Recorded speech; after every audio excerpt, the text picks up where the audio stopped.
Hi folks, our channel was recently tagged by our friend Nathan over at the N.D.T show for a collect tag or a video about things that we collect. Friends Tam and I have been following the N.D.T show now for a long time in YouTube years.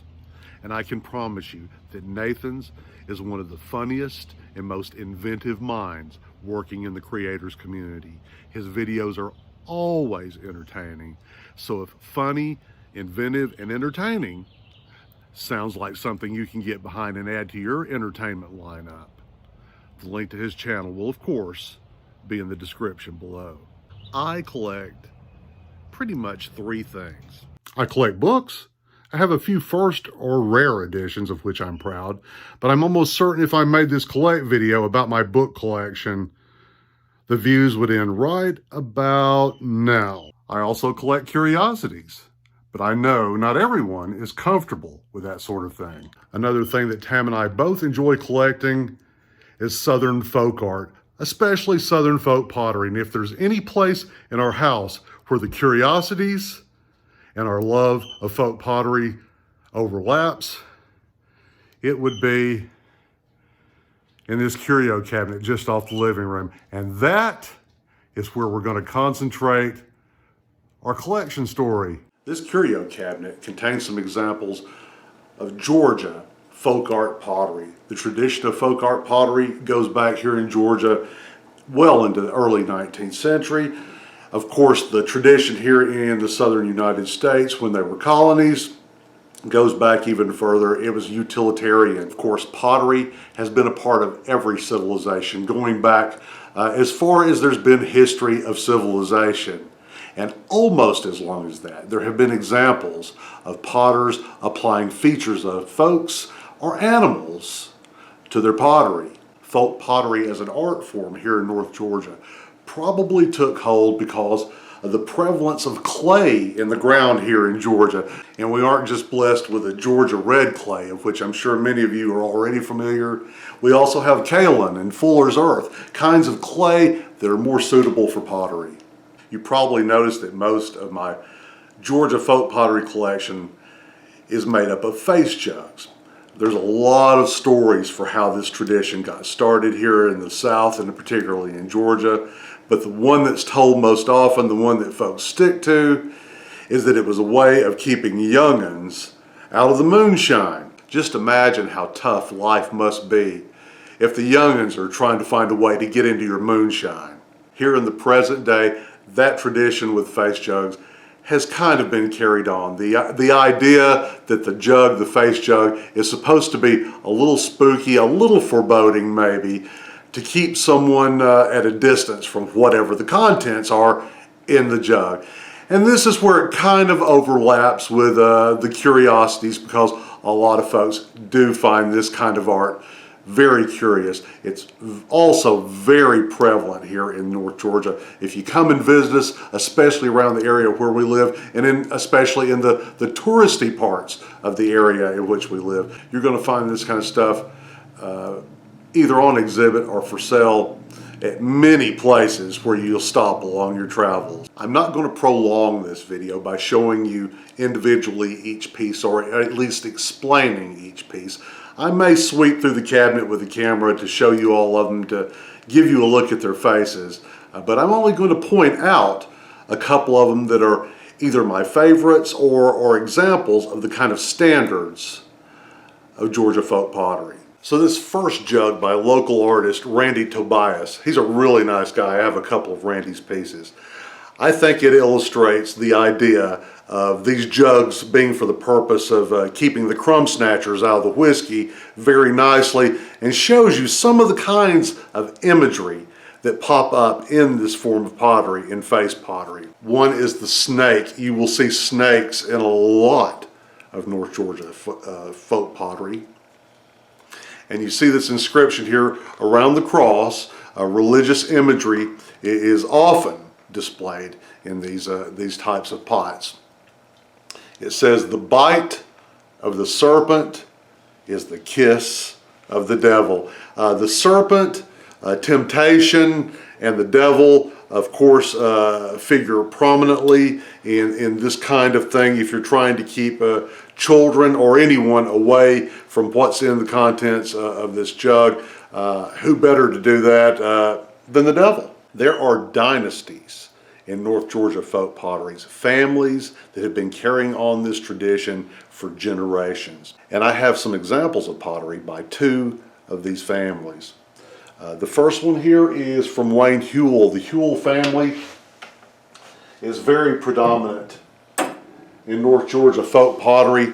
I'm very fond of this jug by Wayne Huell, mostly because of the tobacco spit glaze. You see that glaze running down there. That's not actual tobacco spit, it's glaze, but the way it is allowed to run down creates a nice effect. It's a very striking kind of jug, and this is by Wayne, one of the members of the Huell dynasty. I have another example that will segue into the next family from Wayne, and this is what is known as a kind of devil jugs. Devil jugs are a prominent theme in this kind of pottery. Again, the fact that you're trying to scare off people from getting into whatever you're storing into these jugs. You want to have a face that is as scary as possible sometimes. Often it bleeds over into comical. And of course, that's modern. I don't think anyone is actually creating this kind of pottery anymore because out of any real fear that the children in their house will get into the liquor. It's probably not happening as much anymore as it did 150 years ago, but the tradition is still carried on. So there's a comical aspect that's also added to these kind of scary jugs. And again, on this example of Wayne's pottery, you will notice the tobacco spit glaze, again, something that he is known for and something that I really like. No two of them, of course, no two pieces of folk pottery are alike, but the tobacco spit glaze also creates another dimension of uniqueness to each piece. And that leads us to the next member of the Huell family that I have something by. This tiny jug, very small, was created by Miss Grace Nell Huell. She was the matriarch of the Huell family, and she, in fact, passed away not too many years ago. There was a run on her pottery pretty much from the moment she passed away, and it's getting harder and harder to find examples, and they're going for higher and higher prices. So compared to what I paid for it, I'm sure this little bitty jug is worth a lot more. She threw all kinds of clay, she created different kinds of pottery, but small jugs such as this were one of the things that Miss Grace Nell was famous for, and I'm proud to have an example for it. Now the next family is the Metters family. They're probably, if you know anything about Georgia pottery, then the first family name that comes to your mind is Metters. This is an example of another devil jug. This one is by David Metters. David actually also, sadly, passed away not too long ago. So again, I wouldn't sell this jug unless Tammy and I were in dire straits. It is one of my top possessions, but it is probably worth, since David was one of the members of Metters Pottery, it's probably increased also quite a bit in value. But a devil jug by David Metters. And this next one is one that I also got a really good deal on, and it's very special. There's a story behind this. This was actually created by Mary Metters Adams. Yes, she was a member of the Metters family. She and her husband actually have a cool store near Helen, Georgia. You've seen a lot of our Helen videos. If you're ever near there, Metters Mercantile in Cleveland. They have all kinds of decor, cabin type decor, rustic type decor, and they also have a small pottery there as well. What makes this jug so special, other than its very eerie face, I think you can do things like put the devil on jugs, or people growling, showing their teeth. But I think if you can, show foreboding and eeriness in a face without having to use any of those obvious things, this one does it. It's a very kind of creepy face, but also the coloring is very unique. The story behind this is that Mary was looking for some orange for some pottery that they were going to do. They didn't have any orange glaze, so they wanted to borrow some from a friend.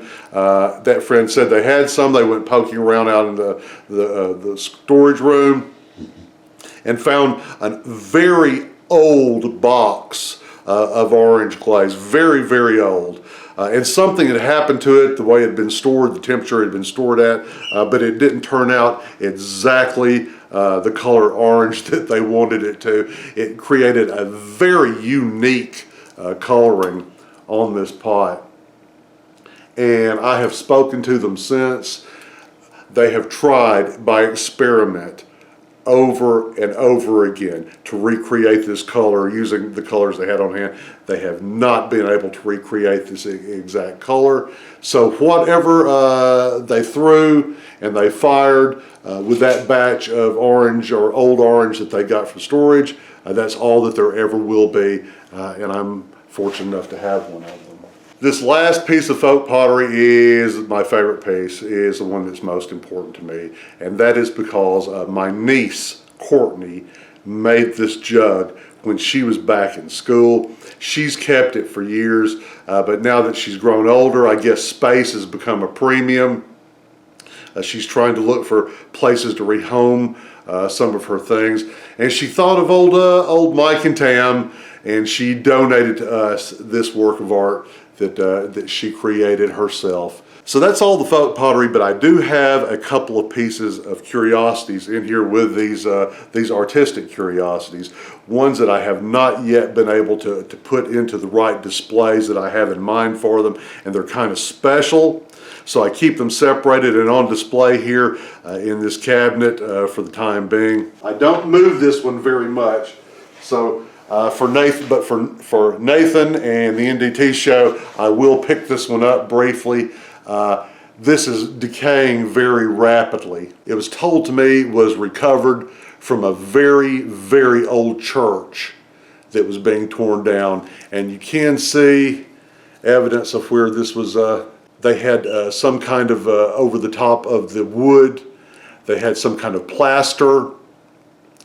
This was probably mounted in a doorway somewhere. It is very creepy, but it is also what I believe to have been a cherub at some time that was on a very, very old church. Finally, the last piece that I keep in this curio cabinet near the living room is this Fiji mermaid, a Juan Cabana signed Fiji mermaid. Juan is known for his gaffs.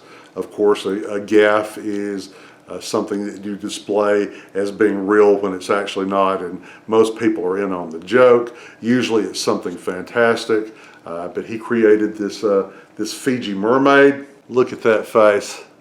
A face only a mother could love. This is actually made out of fish scales and skin that he has prepared. So if you look at it, you can see the little rib cage. It is a creepy little piece. I have ideas for a way that I want to display it, but for the time being, until I can have that built for me, I keep it here in my curio cabinet near the living room with some of my other oddities.